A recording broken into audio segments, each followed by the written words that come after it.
Hi, I'm Cheryl Havillana, a journalism student who is interested in preventing drunk driving among young adults in Toronto.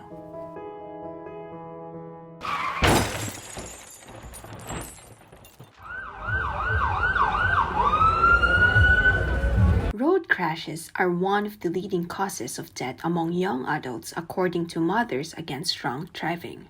Teenagers and young adults enjoy socializing and having fun, especially on weekends and during the top partying nights of the year like Halloween. Uber Canada released their first nightlife index in October, revealing the top party cities in Canada, and Toronto was part of it. In 2021, Halloween was the top partying night in the said city.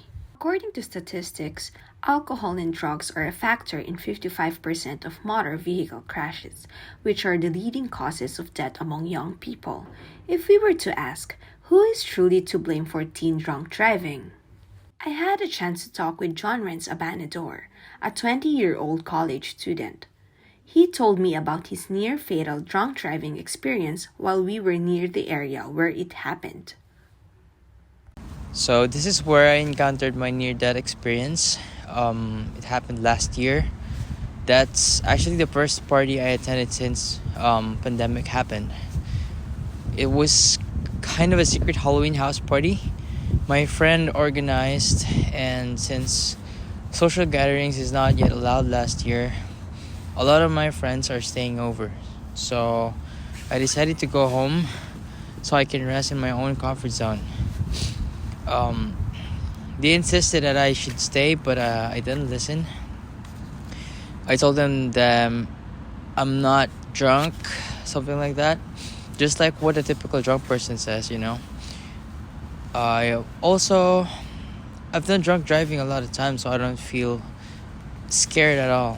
So while I was driving, I thought I was still focused on the road, but I didn't realize that I was dozing off. Luckily, there was a kind driver behind who honked at me because he noticed that I was continuously drifting out of the lane. And after that, I suddenly came back to my senses. I immediately stopped in the nearest parking lot and just booked an Uber to go home since I was really scared. I felt like God sent me an angel and saved me that day. Like, I never drove again with alcohol in my body. Even if I just took one shot or one glass of beer, I think 1 year that experience is already enough for me to think that my life is precious. You know, I felt like that incident made me a responsible driver. Before he starts driving, John checks everything from his side mirror to his car's fluids. He also adheres to driving safety precautions. We went back to John's home after driving around the area in Scarborough. While I'm in their house, I had a chance to catch up with his mom, Mercy Abanador. She told me how she felt when she learned about John's near-fatal drunk driving accident. My son got home one time at midnight after he went to a Halloween party. I told him before he left the house that he should stay over at his friend's and just go home in the morning. I know my son will drink with his friends and it's fine with me as long as he tells me his location. I also always tell him that don't drive if he's drunk and just stay where he is until he's okay. He doesn't go out that much too since he's focused on his studies most of the time. I remember that morning, I heard someone at midnight walking around the house. That's why I went to my son's room to check if he was already home.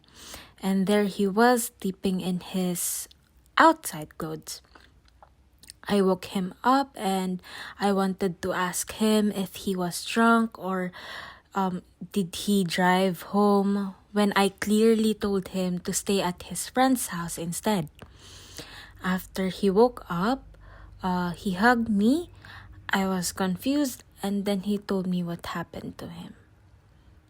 I wanted to get mad at him, but I also wanted to cry.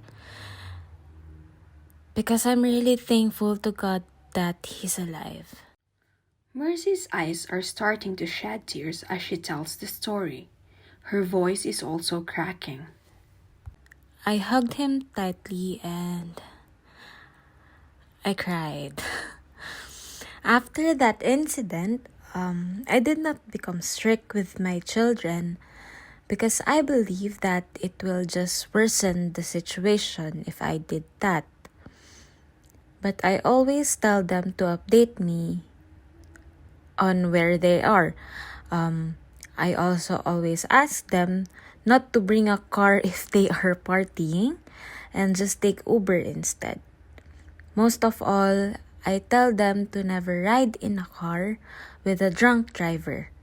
If they can take Uber, they can message me and I'm going to pick them up.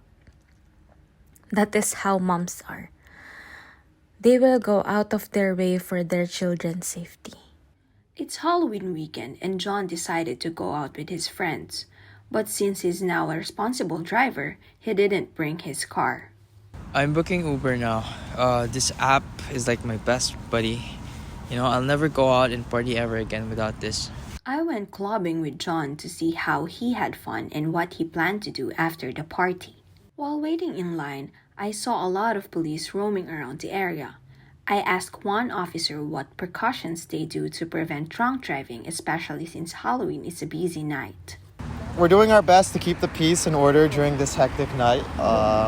We've been patrolling every street and asking drivers to provide a breath sample.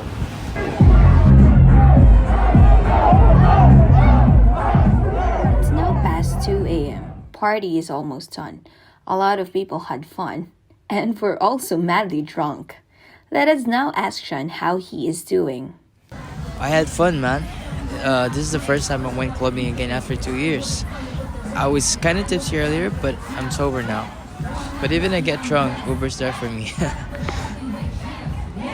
I also attempted to contact the owner of the club where John partied to ask them about the precautions they take to keep partygoers from driving drunk.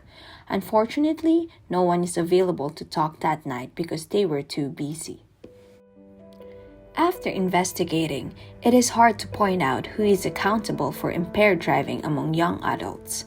However, everyone involved, including the government, parents, club management, and especially young adults, must take responsibility and play a role in preventing road accidents.